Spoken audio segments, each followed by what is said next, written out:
आपण मैंने जानती जे आम सरकार राज्यवासी को इमरजेंसी मेडिकल ट्रांसपोर्टेशन आज 428 नुआ आम्बुलांस व्यवस्था करिसेंती जाकि आज ताहार शुभ उद्घाटन करागला। ठीक यही भाव में यह पूर्वर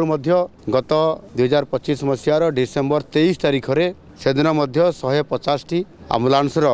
शुभारंभ करा आउ समुदाय को जदि आम मिसेबा ताहले निश्चित भाव में ए 866 जरूरीकालीन ये आम्बुलांस व्यवस्था सरकार करिसेंती। आज जो व्यवस्था करागला से 250 जो नुआ जोड़ा गला आज ए समुदाय 111 कोटी टंकार व्यवस्था राज्य सरकार निजस्व ये पांठि व्यवस्था करी देइछंती। एहा सहित जो माने आमर गर्भवती महिला अछंती एवं किछि असुस्थ शिशु सबुबले चिकित्सार आवश्यकता पड़ुवा कारण इमरजेंसी चिकित्सा पड़ुवा कारण जननी एक्सप्रेस नाम 500टी स्वतंत्र आम्बुलांस ये कार्यकारी करा जाउछ। एनु निश्चित भाव में लोकंकर इमरजेंसी सेवा को आखि आगे रखिकी किभली भाव में राज्य सरकार तांकर आम्बुलांस रे अधिक दक्षता प्रतिपादन करी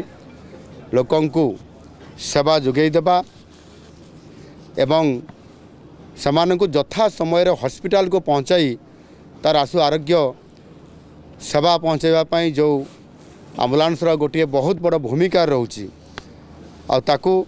सुनिश्चित करने ये दिगरे आम सरकार दृढ़ पदक्षेप नौछंती। कौन सी भी रोगी आम्बुलांस बिना चिकित्सा तार असुविधा हो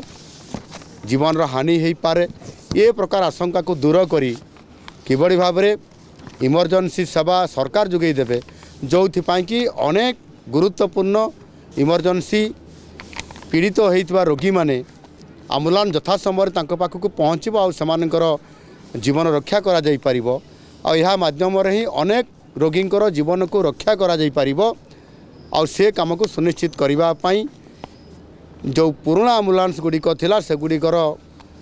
नूतन नवीकरण करने तार बहुत आवश्यकता थिला आ जो कि तुरंत सरकार यार ऊपर आलोचना करले माननीय स्वास्थ्य मंत्री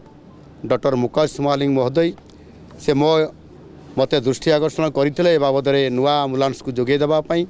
एवं से सरकारी विधि व्यवस्था अनुसार ताकू आलोचना करी आमे या पर्याय क्रम आमे ताकू समुदाय लोकों पाखक प्रति ब्लॉक अंचल को जीवाई एवं जिला हेडक्वार्टर रही प्रति ब्लॉक अंचल अर्थात सीएससी जो अच्छी एवं प्रति हेडक्वार्टर को कम्युनिकेट करने जिलू पुणी बड़ मेडिकल को कम्युनिकेट करने जो जो अंचल बड़ मेडिकल थी जमीती कटक बुर्ला ब्रह्मपुर एवं से भाई आउ किसी जगह अच्छी जो थे कि निहाती कम्युनिकेट करने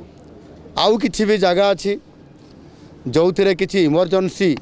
साहाय्य देवाई तार आवश्यकता मन होची सरकार भी निष्पत्ति नहीं जमीती आमर विमान योजना माध्यम आमे आमर उड़ान कार्यक्रम आम रखीचु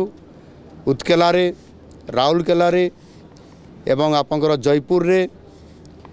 एवं आउ किसी जगार आमर आगामी दिन में सेवा देवाई आम जाऊँ आ से दृष्टिकोण से एयरस्ट्रिप मानकर